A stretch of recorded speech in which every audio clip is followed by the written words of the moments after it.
రే ఈసారి కనుక పాస్ అవ్వకపోతే ఇంట్లో నుంచి గెంటేస్తా. అమ్మో ఈసారి ఎట్లయినా పాస్ అవ్వాల్సిందే, నేను చదువుతా. A few moments later. నీ అమ్మ ఎంత చదివినా బుర్రకెక్కట్లేదు.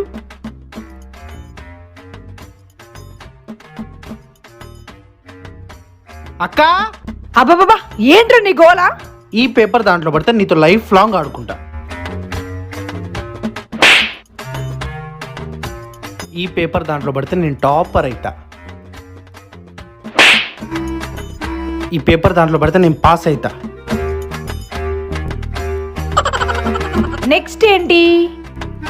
ఈ పేపర్ దాంట్లో పడితే నేను ఫెయిల్ అయితా. ఆహా